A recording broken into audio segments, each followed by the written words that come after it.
nos corresponde. Hoy vamos a avanzar lo que más se pueda. Ya habíamos visto las hemorragias de la primera mitad del embarazo, hemos visto hiperemesis gravídica, hemos visto la parte de la ginecología y su anatomía, y ahora nos corresponde hacer las hemorragias de la segunda mitad del embarazo, y si es posible vamos a ver algo más de patologías de embarazo como la ruptura prematura de membranas y alguna más para que demos el examen parcial. Ahora el microparcial lo vamos a dar el día viernes, ¿no? ¿Cuándo? ¿Miércoles? Viernes. El siguiente viernes. Y el lunes va a ser nuestro examen. El microparcial, no sé hasta qué tema más o menos. Yo creo que hasta hemorragias de la segunda mitad pueden entrar. ¿Cuándo hemos elegido con ustedes? Menos anatomía. Es porque va a tener pediatría y nutrición. No, pues pediatría ya van a dar. Nutrición es el miércoles, ¿no? Mucha, pero. Miércoles, Jueves. Ah, jueves.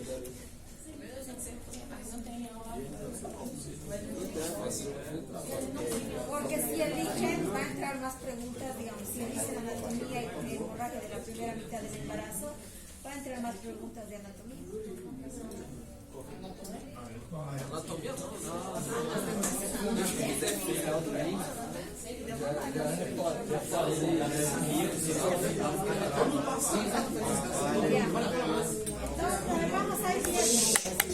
vamos a ir viendo cómo vamos a hacer, ¿ya? Al finalizar la clase les voy a llamar la lista.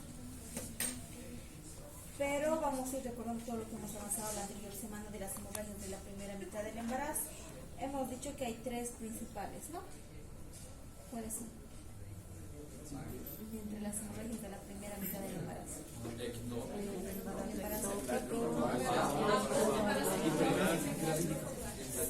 Y de estas, ¿cuál tiene mayor riesgo de causar hemorragia y muerte materna? El embarazo ectópico complicado, ¿no? Y después viene también el aborto incompleto. El aborto incompleto es que está incompleto y tiene membrana siempre sangrada. El embarazo ectópico, el aborto incompleto es un riesgo alto de muerte materna. Ya la amenaza de aborto también sangra, pero no es tan abundante. Después tenemos el aborto retenido, que sangra de manera escasa, y hay que hacer un buen diagnóstico y también hay que tratar de evacuarlo lo más antes posible porque podría causar un poco infeccioso. Pero de muerte súbita, así por sangrado, es el embarazo ectópico roto y el aborto incompleto, porque el incompleto empieza a desprender todas las membranas, pero el útero queda todavía saliendo sangre, ligando, ¿no? Y las arterias siguen dilatadas, empieza sangra. Entonces tienen más riesgo de causar la muerte materna, y eso hay que saber diagnosticar. La enfermedad trofoblástica gestacional, generalmente hemos dicho que es una degeneración benigna, pero esta puede malignizar en un porcentaje bajo, pero puede comprometer la vida de la mujer. Es por eso que también se debe hacer un diagnóstico y un seguimiento adecuado post-evacuación de la enfermedad trofoblástica gestacional. Y que tenemos que hacer es recomendar a la mujer que no se embarace generalmente dentro del primero a 2 años después del episodio que le ha pasado. Y hay que ver que los niveles de beta-HCG bajen, y eso se hace controlando la beta-HCG cuantitativa. El embarazo ectópico complicado, hemos dicho que va a ser indicación de hacer una cirugía de urgencia, que vamos a hacer una oforectomía, una salpingectomía. Generalmente vamos a sacar toda la trompa y el ovario izquierdo, solo la trompa, o donde está el embarazo ectópico, solamente el ovario. Entonces se compromete un poco la fertilidad posterior de la mujer. Del embarazo ectópico queda con una trompa la mayor parte de las veces, y va a ser la trompa que le va a permitir embarazarse posteriormente, y hay que cuidar mucho eso. Esas cosas tienen que saber. Ahora vamos a hablar de las hemorragias de la segunda mitad del embarazo. Estas también tienen una complicación en la mujer que podrían causar la muerte de la madre, y generalmente son más frecuentes durante el embarazo. Vamos a tocar 5 hemorragias principales del segundo trimestre, o de la segunda mitad del segundo y tercer periodo del embarazo. Va a ser el desprendimiento prematuro de placenta, la placenta previa, la ruptura uterina, la basa previa y la ruptura del seno marginal. Son las 5 principales causas de hemorragia de la segunda mitad del embarazo. Entonces tienen que ir teniendo en cuenta. En la primera mitad tenemos 3 más frecuentes, en la segunda mitad tenemos 5 frecuentes que debemos saber cuáles son sus características y cómo se hace el diagnóstico. En estas, igual que las de la primera mitad de la mitad del embarazo, vamos a tener ciertas características en el sangrado y la forma de su presentación. Entonces, eso es lo que ustedes tienen que saber. ¿Con qué clínica te puede venir una paciente con un DPPNI, un desprendimiento prematuro de placenta? ¿O con qué clínica va a venir una paciente con placenta previa? Eso tiene que estar en la memoria. Como tiene que estar en la memoria la diferencia de amenaza de aborto y de aborto inevitable. Como tiene que estar en la memoria que es un aborto incompleto o un aborto inminente. Esos criterios tienen que tener ustedes en la cabeza. ¿Ya? Entonces, vamos a ir viendo. La muerte materna es algo muy estudiado y muy preocupante, además que es de mucho interés en todo el mundo. Y yo ya les había dicho, es muy diferente que una mujer se muera embarazada a una persona común. Entonces, es lo que debemos cuidar y tratar de evitar. Y se hacen ciertos programas, distintos programas para evitar la muerte materna y se promueve un buen control prenatal. Es por eso que en el mundo se ha visto que 500 mujeres mueren al año con complicaciones derivadas del embarazo o parto puerperio.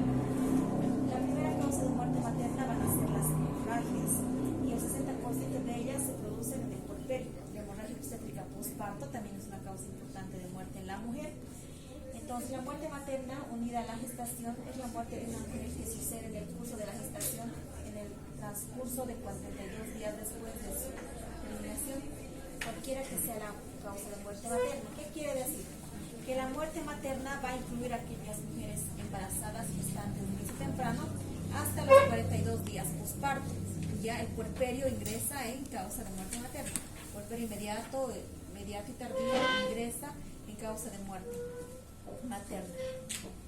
La clasificación de las muertes maternas directas se ha visto que el sangrado antes del parto va a ser una causa importante y con esta se van a asociar la placenta previa, el desprendimiento prematuro de placenta.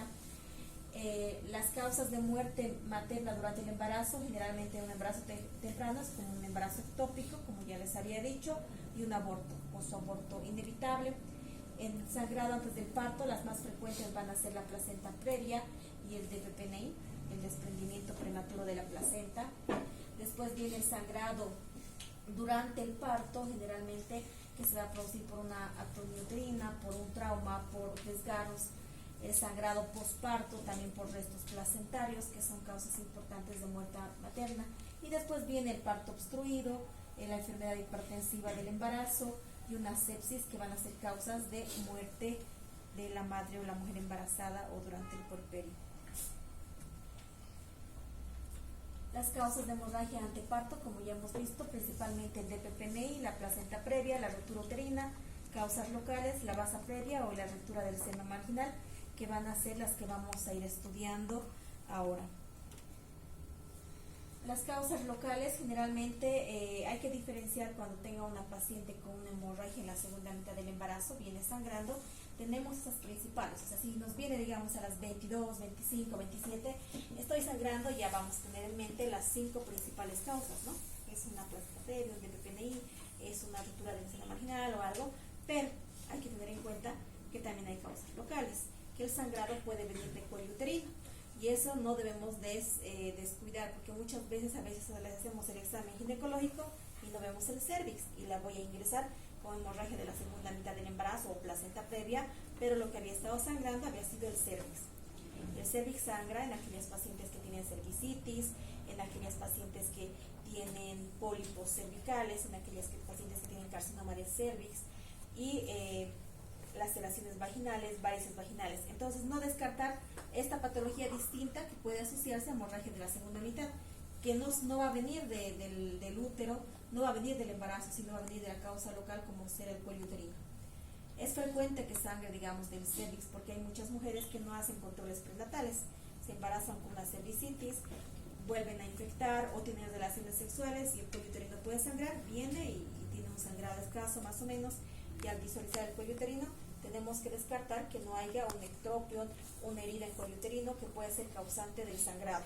o a nivel vaginal, que pueda tener laceraciones, heridas en la vagina, descarten siempre eso ya en su examen ginecológico.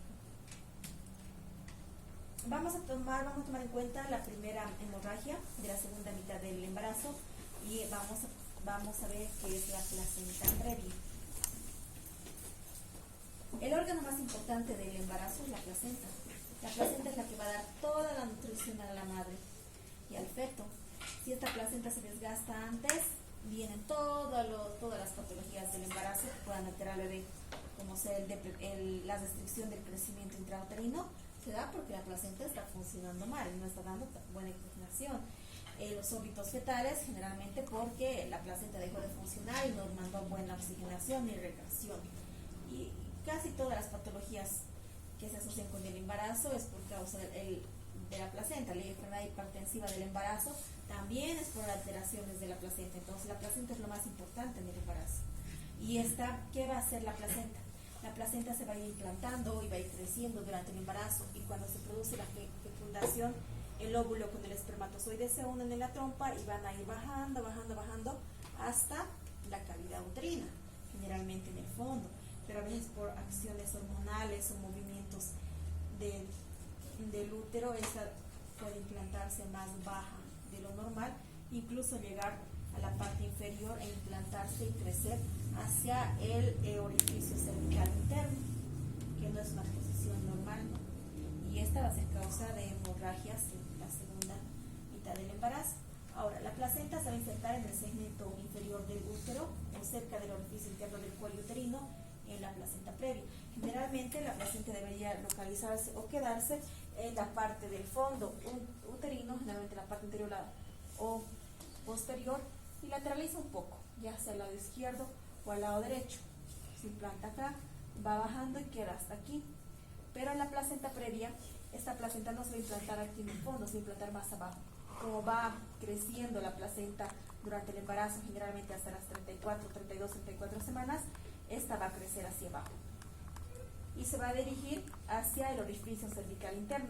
En algunos casos lo vas a tapar completamente, en algunos va a llegar al borde del orificio cervical interno, y en algunos otros casos va a estar de inserción baja cerca del orificio, pero no lo va a tapar. Entonces eso se llama una placenta previa, la inserción o la implantación de la placenta en el borde inferior que se va a acercar al orificio cervical interno. Tiene una incidencia de 1 a 125 a 250 partos en las mujeres embarazadas. Se va a clasificar en placenta previa total, placenta previa parcial, marginal y la inserción baja. Aquí debemos considerar nosotros el cuello uterino, y es como la vamos a ver. La placenta previa oclusiva total va a cubrir totalmente el orificio cervical interno. Esta es una indicación absoluta de cesárea. Yo no puedo dar parto a una paciente con placenta previa oclusiva total. Va a ir a parto. Después tenemos la placenta previa parcial, que el borde placentario va a cubrir parcialmente el orificio cervical interno. La placenta previa marginal, el borde placentario va a estar en el margen del orificio cervical interno sin cubrirlo. Y la placenta de inserción baja va a estar con el borde placentario en el segmento inferior de 2 a 5 centímetros del orificio cervical interno. No lo va a tapar ni va a estar tan cerca, ¿no? Va a estar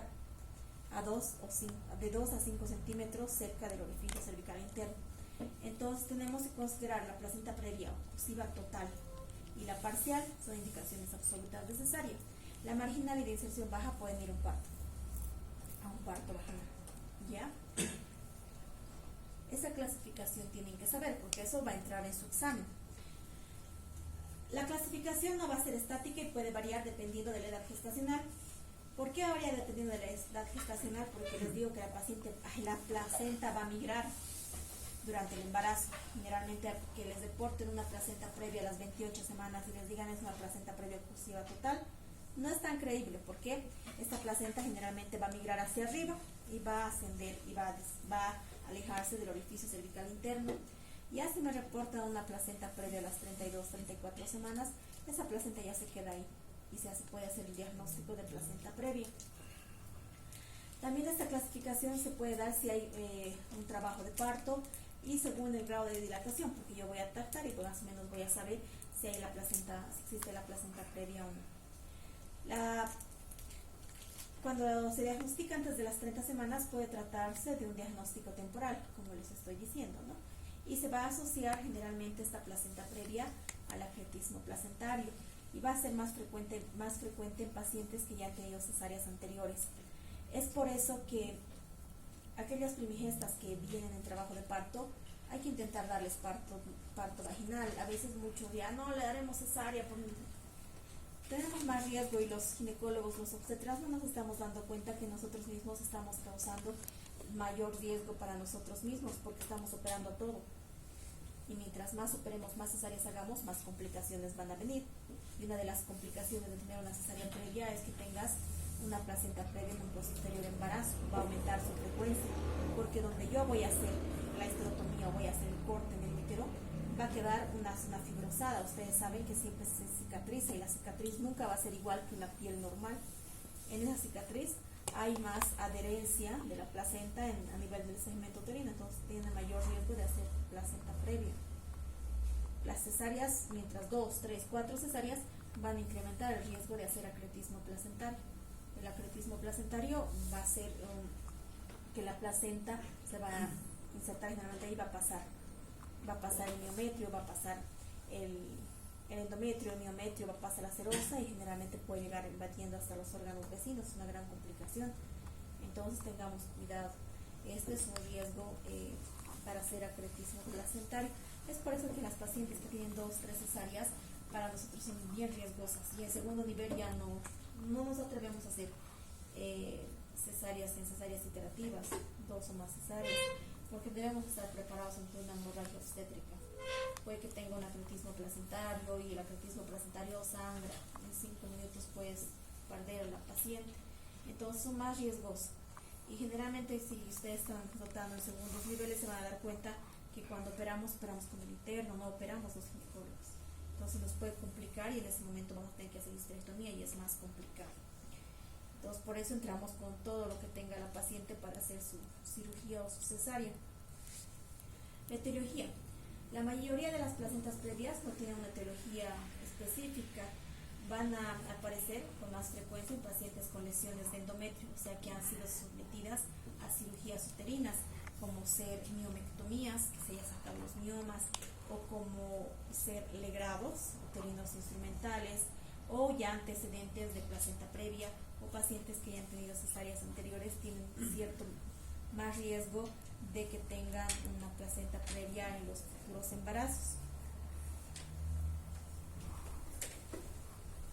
Los factores predisponentes para que una paciente tenga placenta previa van a ser lesiones endometriales, atrofia, endometritis, legrados uterinos repetidos, cirugías de miometrio, cesáreas y miomectomías.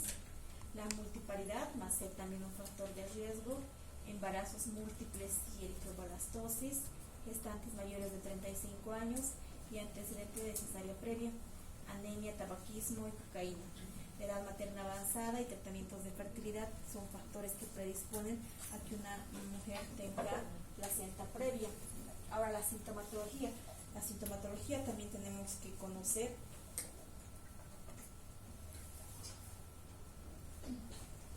La sintomatología vamos a tener que saber y saber diferenciar en estos pacientes. Son 5 patologías, esas 5 debemos tener alguna característica para que nosotros podamos decir, no, yo creo que es una placenta previa, o no, es un DPPNI. En toda paciente que ustedes logren hacer un examen físico y lleguen a una impresión diagnóstica, en un principio tienen que tener 3 impresiones diagnósticas al hacer su anamnesis, su examen físico. Ponen impresión diagnóstica, hemorragia de la segunda mitad del embarazo, placenta previa, basa previa, digamos, ¿no? Y según esos 3 criterios diagnósticos que ustedes tienen que saber lo que van a pedir. Para esta pido ecografía, para esta pido laboratorio, para esta tengo que pedir esto. Entonces acostúmbrense a que la mente trabaje así. Cuando les venga una hemorragia de la segunda mitad, tengan en mente 3 causas. Y en todas las patologías, dolor abdominal, por ejemplo. Dolor abdominal en fósil acá derecha. Uno, podemos creer que es una apendicitis. Si es mujer, es un quiste de ovario. Si es mujer, puede ser un ectópico. Entonces, 3 causas principales. La apendicitis, ¿qué me va a dar? Astenia, anorexia. Entonces le pregunto, ¿estás comiendo? ¿No estás comiendo? Sí, como normal. Ah, puede que no sea apendicitis, ¿no? O cómo es el dolor de inicio intenso, has estado sangrando, con qué te cuidas para no embarazarte, todo, y busco factor de riesgo para que pueda ser un embarazo ectópico. O un quiste de ovario, ¿no? Entonces, todas las cosas tienen que ir girando en la cabeza. Y para hacer diagnóstico diferencial en todas las patologías que ustedes vean, no solamente en ginecología, en medicina interna, para hacer un diagnóstico de gastritis, una colitiasis, eso tengan 3 criterios diagnósticos y quédense con el mejor.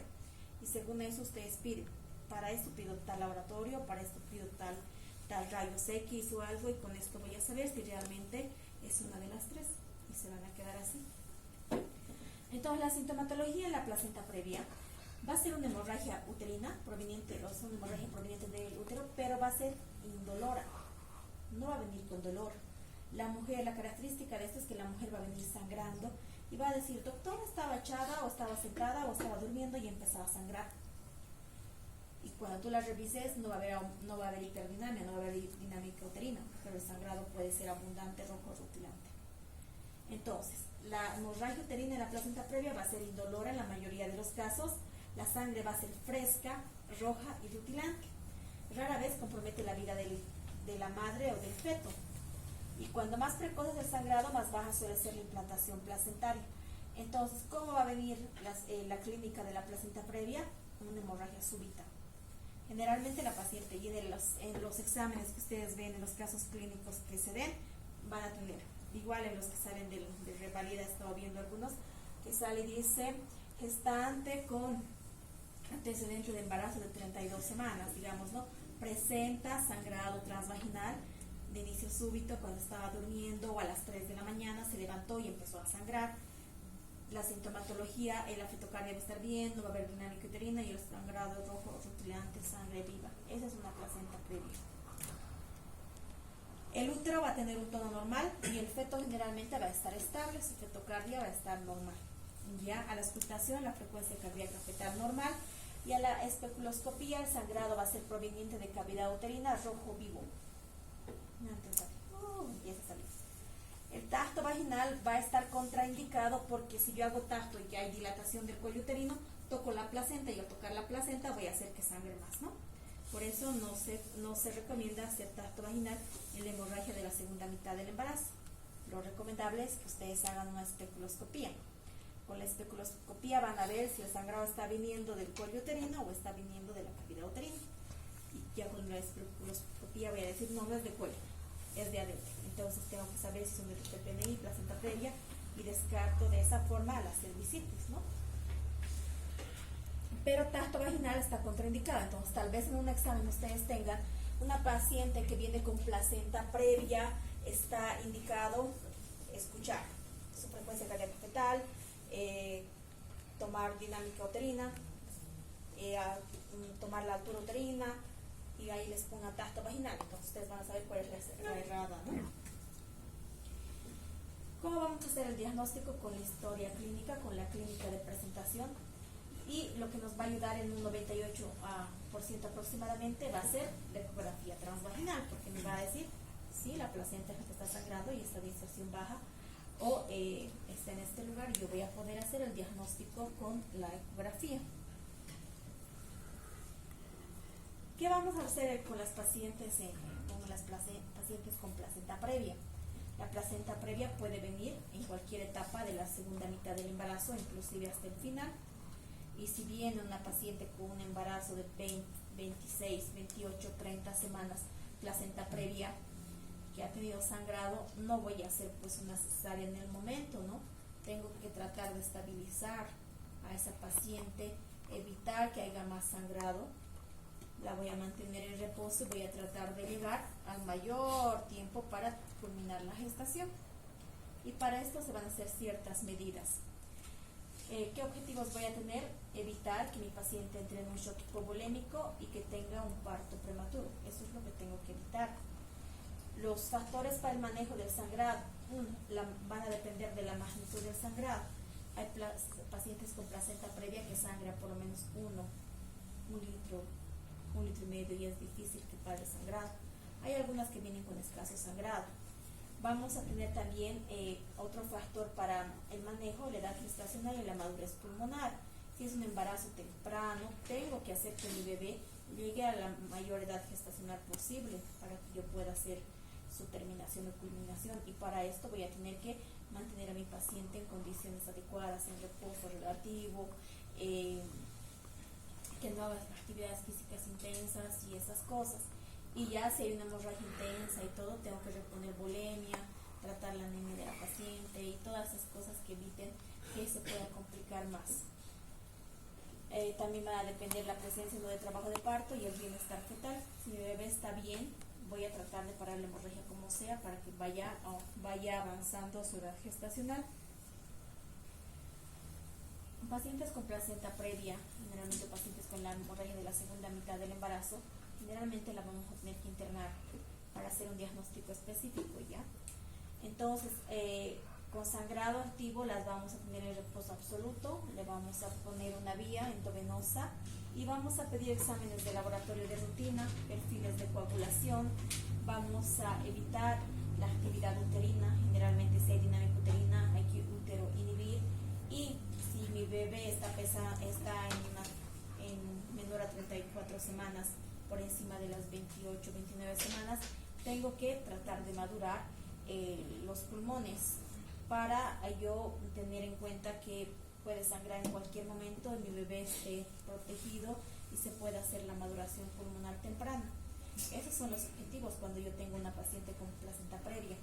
Mi objetivo va a ser conservador, no voy a terminar el embarazo en ese momento, tengo que valorar la edad gestacional, tengo que valorar el bienestar de la madre y el feto y tratar de llegar al mayor tiempo posible para que los dos estén bien.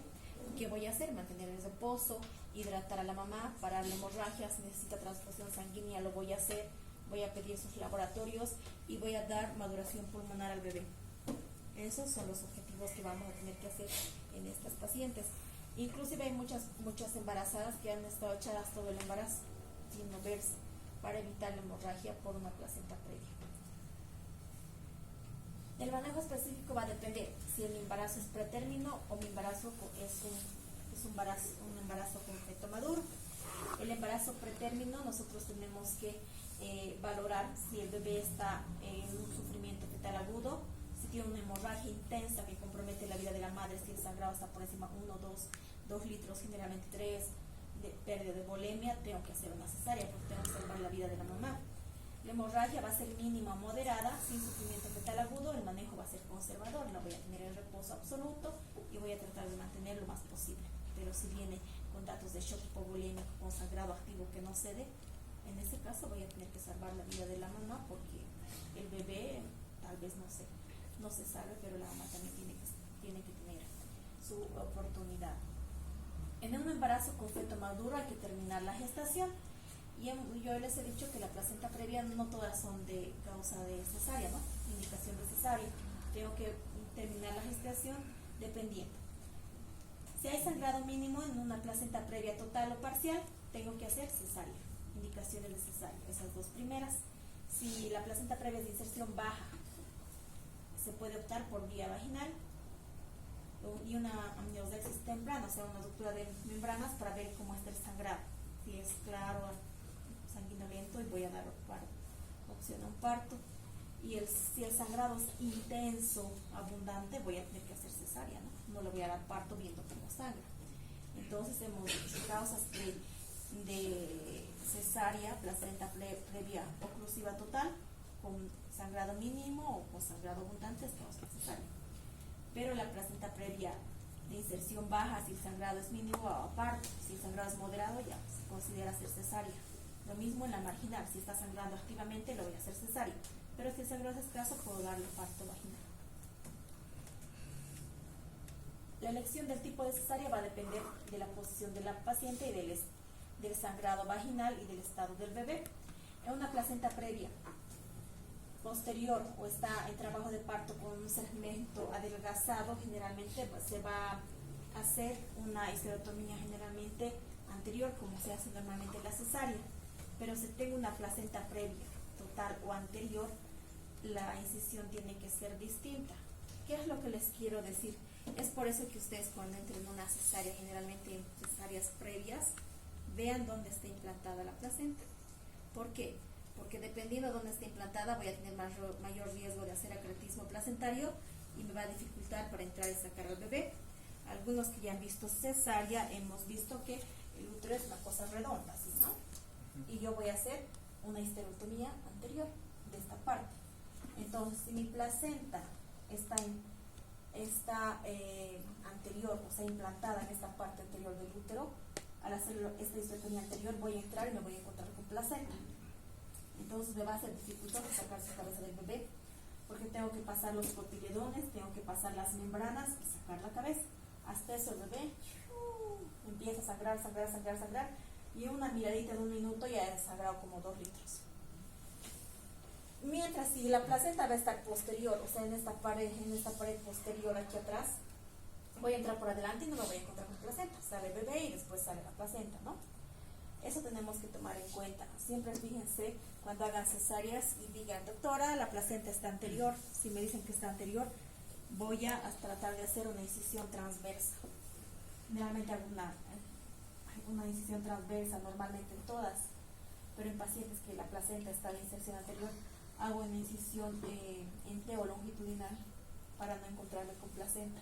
El riesgo de hacer una incisión longitudinal es que sangra más porque no hay segmento uterino, esa parte del útero es bien gruesa, y al cerrar va a sangrar más y en los futuros embarazos va a tener mayor problema porque hay mayor riesgo de que el útero se abra en esas incisiones longitudinales.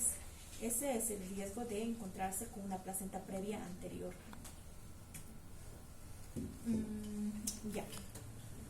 Vamos a ver ahora el desprendimiento prematuro de placenta. ¿Alguna pregunta que tengan de placenta previa?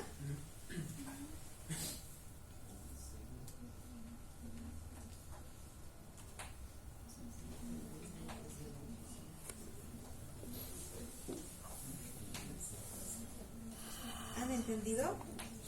Sí, señor. Dime. Este sangrado tiene que haber con la inserción el tipo de inserción, la cantidad de sangrado. Lo que pasa es que el sangrado, o sea, va a estar de cuello uterino. La mujer hace actividad física o tiene relaciones sexuales, golpea un poco, ¿no?, la parte donde están los cotiledones y empieza a sangrar. Porque así es el cuello uterino. Si vengo acá, va a empezar a sangrar porque el cotiledón está aquí. Y mientras vaya contrayendo, haya actividad uterina, sangra más. Ese es el riesgo. Entonces la cantidad de sangre y la hemorragia no tiene nada que ver con la inserción de la placenta.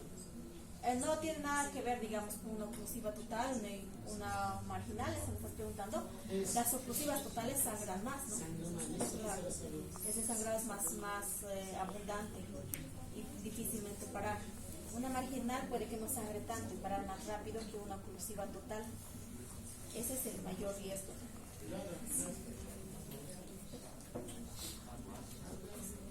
El desprendimiento prematuro de placenta, el DPPNI.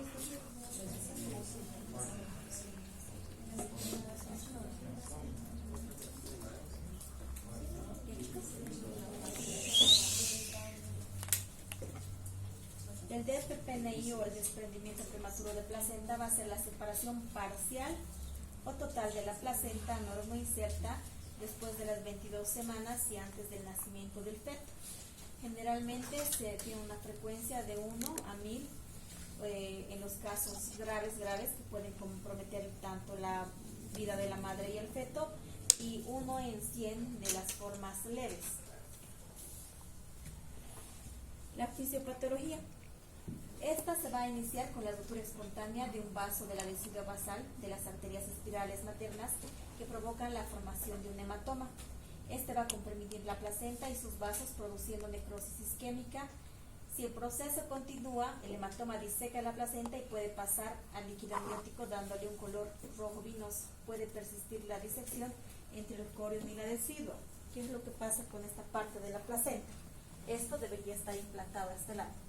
Ya va a haber una ruptura de un vaso que está en comunicación con la placenta y entonces el sangrado va a empezar a quedarse o formarse entre el útero y la placenta, empujando la placenta hacia allá. Esta parte que la placenta se está desprendiendo ya no está irrigada y va a empezar generalmente a necrosar. Este sangrado que está aquí va a ir saliendo poco a poco por el canal vaginal, y el sangrado de un DPPNI es un sangrado achocolatado, escaso, diferenciándose de la placenta previa.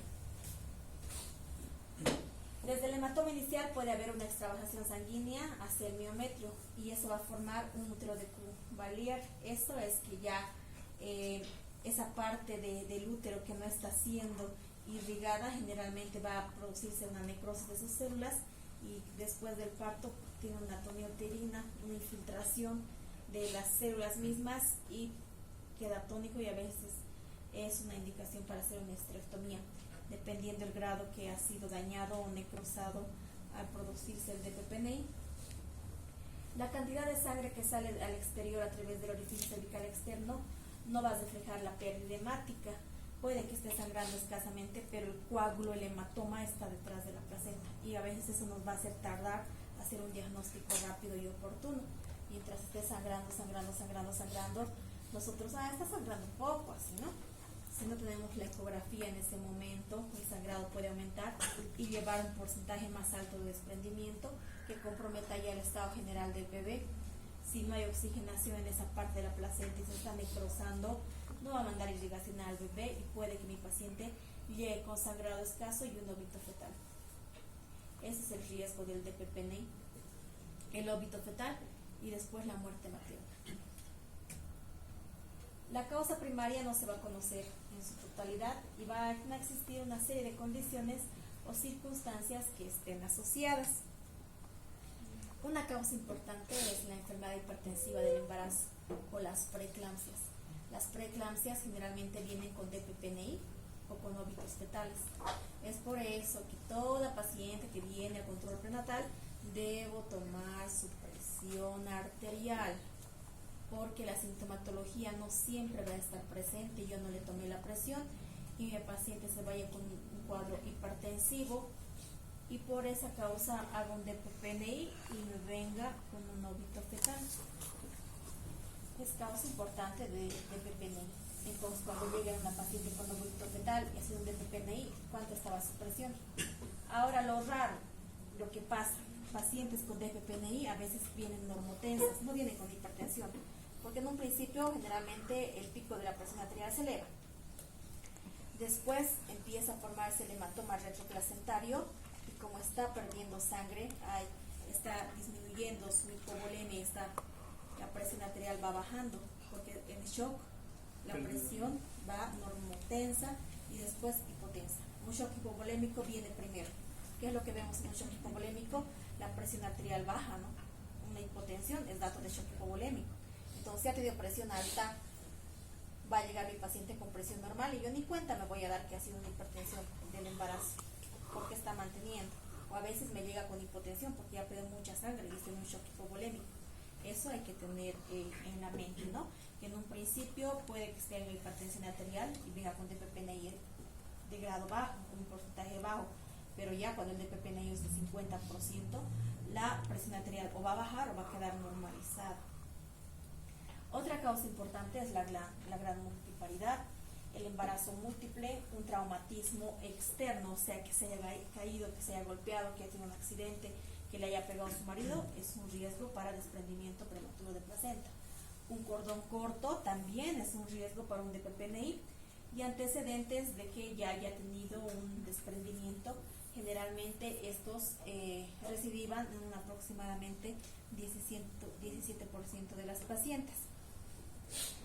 ¿Qué factores también se van a atribuir? Factores de riesgo: la deficiencia de las vitaminas, pacientes con anemias, pacientes que no tienen una nutrición adecuada, que no estamos con suplementos vitamínicos, tienen mayor riesgo a hacer un DPPNI, y es lo que tenemos que hacer nosotros como objetivos en los controles prenatales: tratar que nuestra embarazada esté bien nutrida adecuadamente con los requerimientos. Hemos dicho que el embarazo no va a ser enfermedad, pero van a requerir ciertos componentes que hagan que el bebé se forme bien y la madre esté bien, como ser las vitaminas.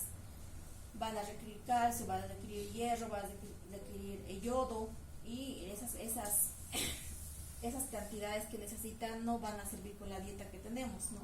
No todos somos conejos y comemos hierba o alfa o no sé. Tiene que ser suplementada con lo que se da durante el embarazo y la gestación. Las pacientes con gestantes añosas, pacientes con enfermedades vasculares, diabetes, nefropatías, el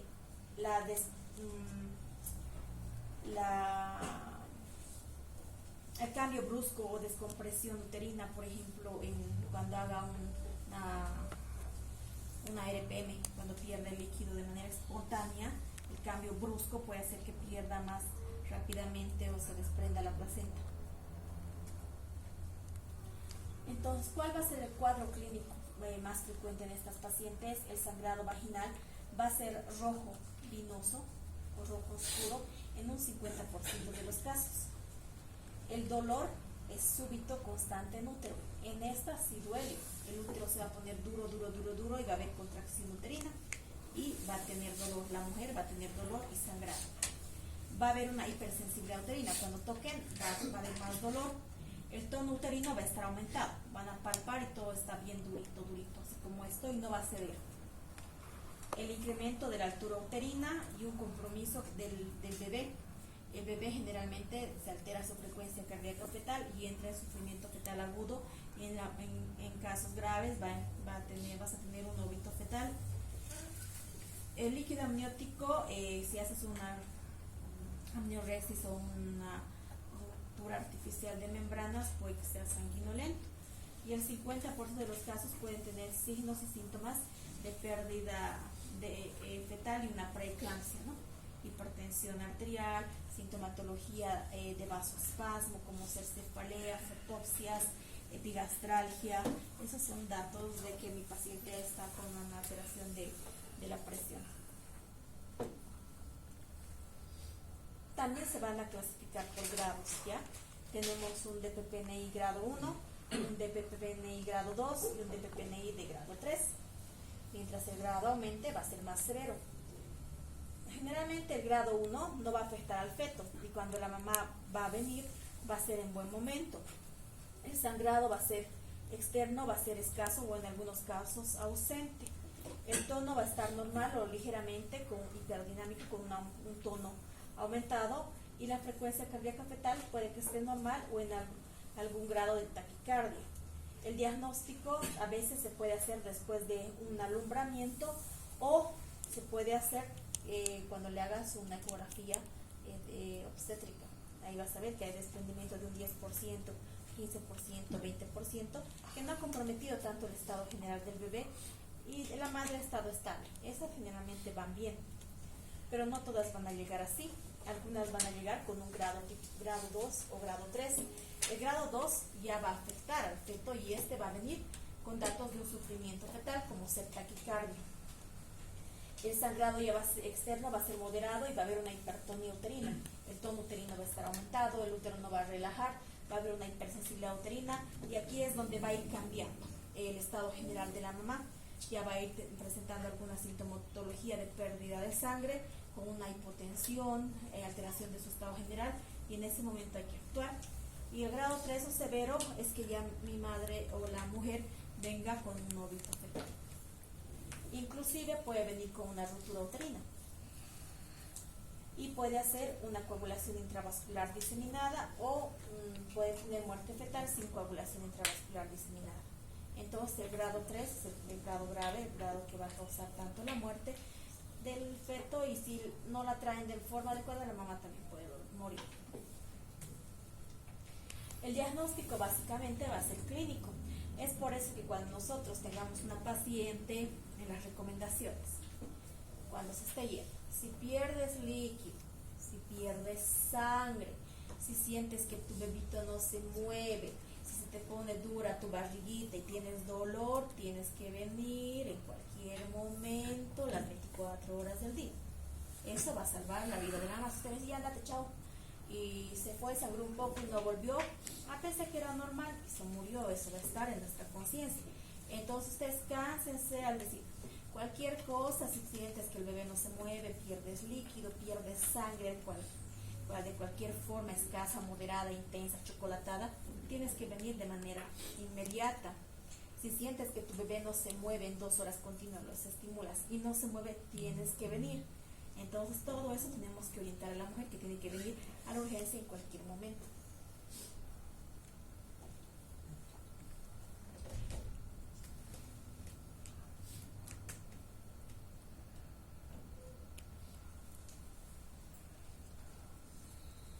Ya.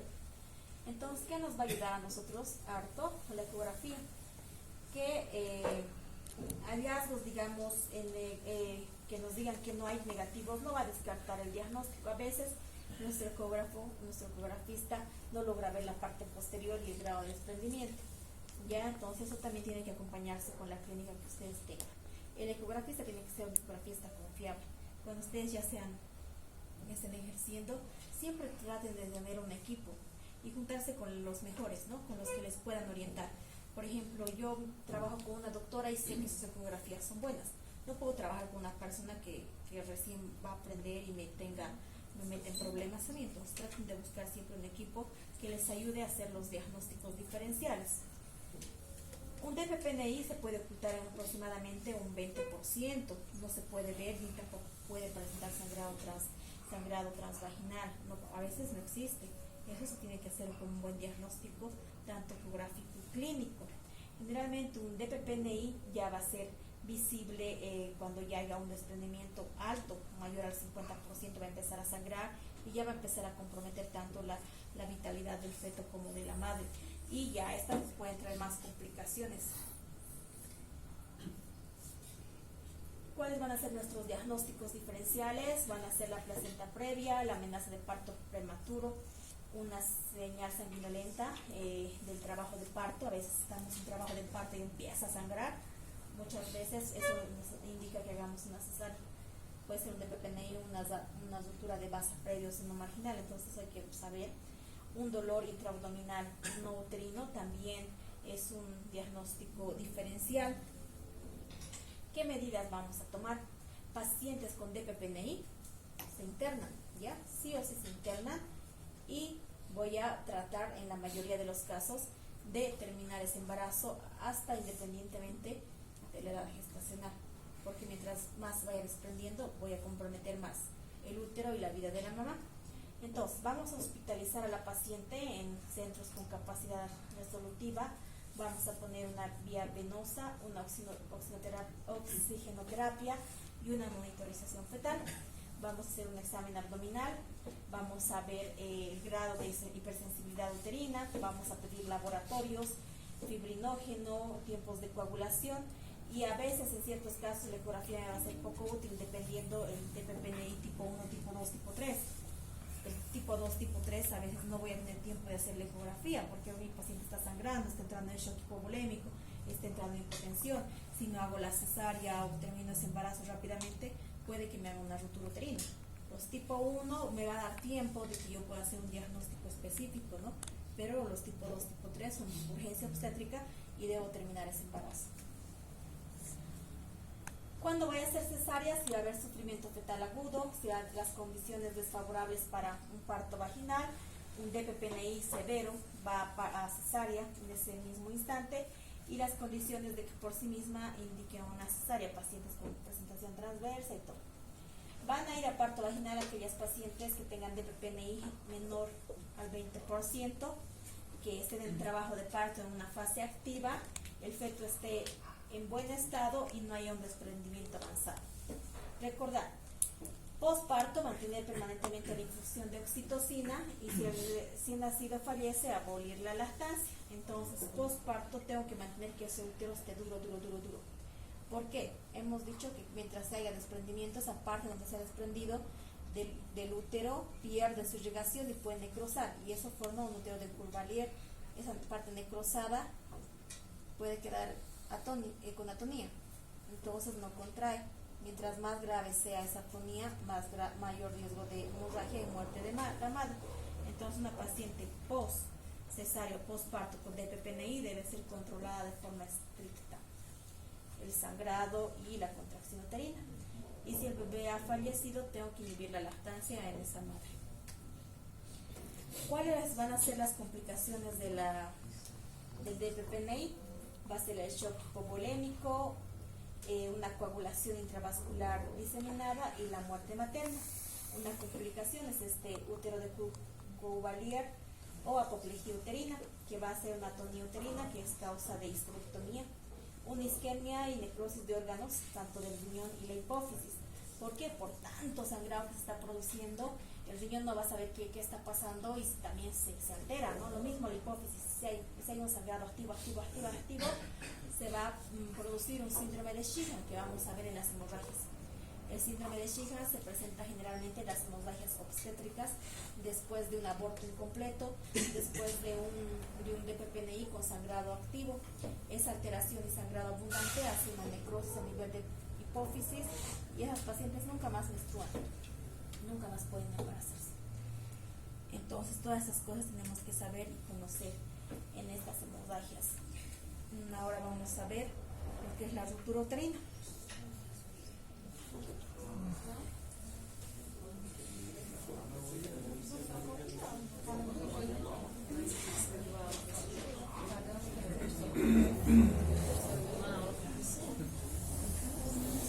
Ese no tiene exposición. Esse é o teu tempo? Eu não tive nada de gineco até agora. O teu tá ali. Vai ter que explicar isso.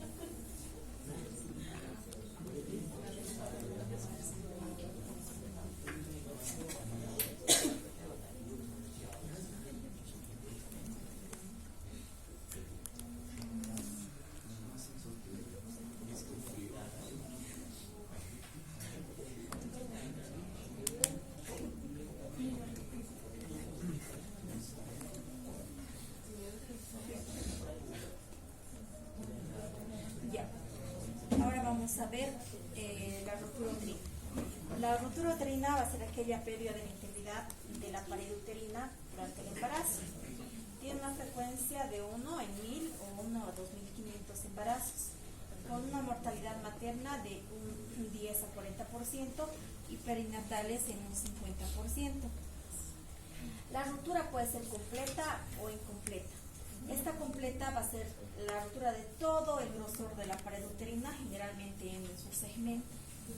Sabemos que se forma un segmento uterino que adelgaza más y es donde vamos a hacer la esterotomía, ¿no? O incompleta, que va a tener una parte del peritoneo que va a cubrir el útero y este va a mantenerse íntegro. El útero va a estar cubierto por el peritoneo visceral. Es como una capita que lo cubre aparte de su endometrio, miometrio y su serosa endometrial. Generalmente va a tener una capa peritoneal que lo va a cubrir, que no se nota generalmente. Ya tiene un peritoneo útero-vesical que es continuo. No se diferencia tanto. En la cesárea a veces logran identificar. Al hacer la histerografía, ahí se ve la parte del peritoneo visceral.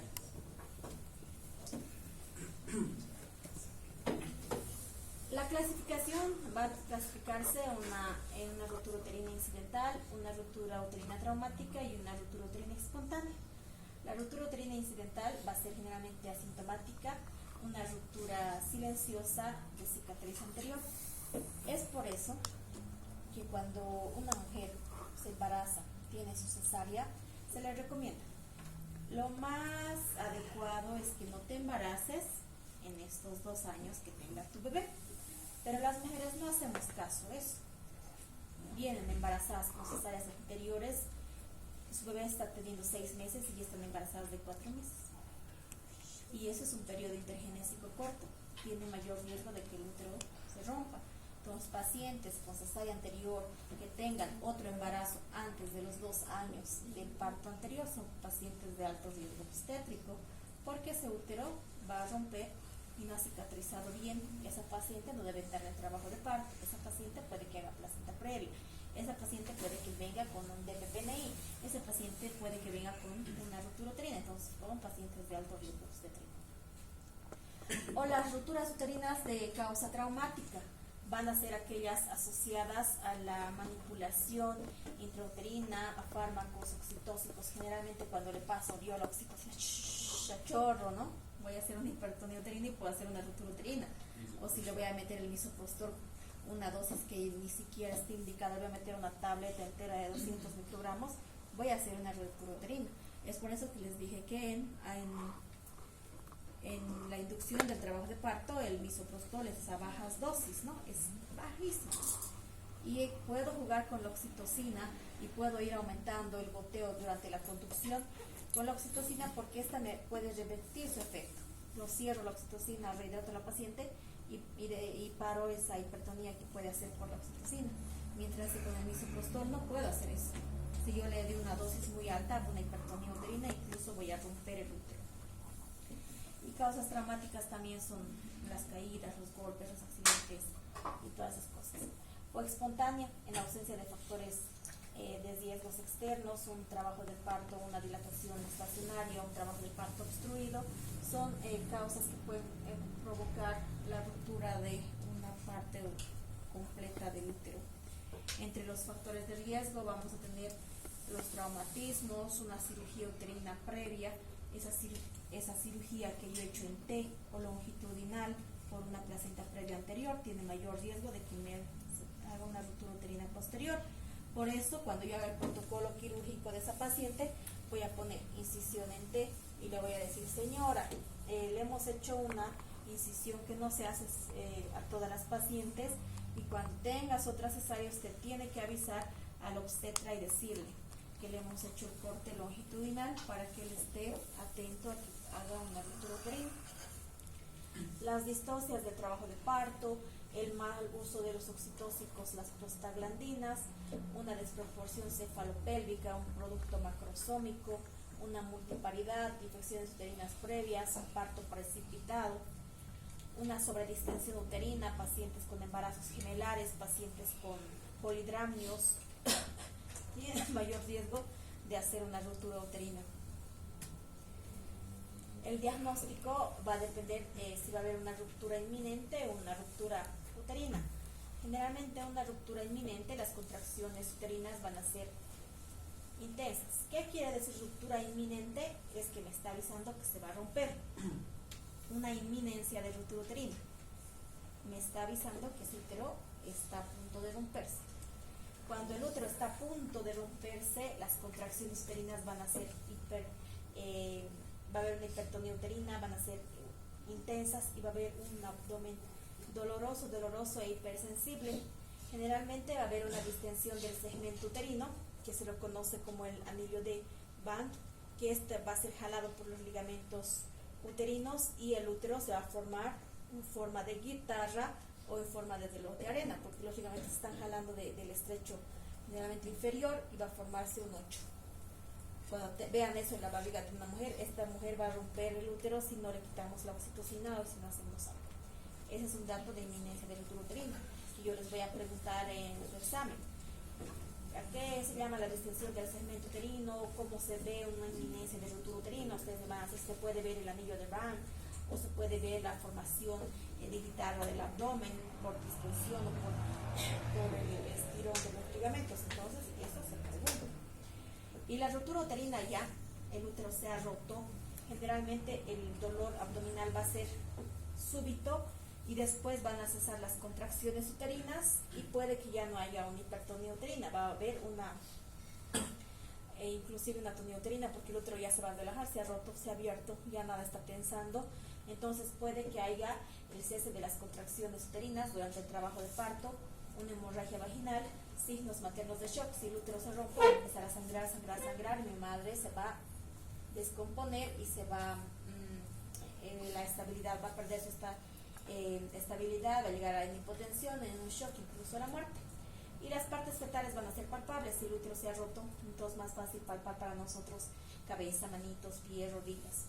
Y inclusive puede tener la ausencia de la frecuencia cardíaca fetal por óbito fetal. Las medidas generales, pacientes con útero uterina sí o sí entran al quirófano de forma inmediata.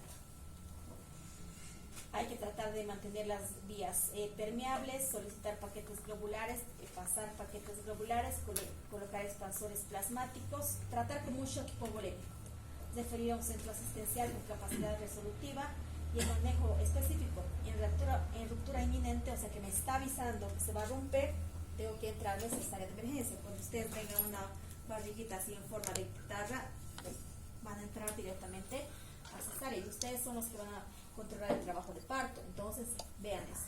Doctora, tiene hipertonía uterina, ese útero no está relajando, su contracción dura más de 1 minuto, no relaja, el tono sigue aumentado, es una inminencia de ruptura uterina y eso tienen que avisar ustedes. En una ruptura consumada, o sea que ya se ha roto el útero, sí o sí tienes que entrar a cesárea, ya sea para salvar la vida del feto de la madre o solamente de la madre. Y generalmente se va a tratar de salvar el útero haciendo un estrogafio, tratando de unir.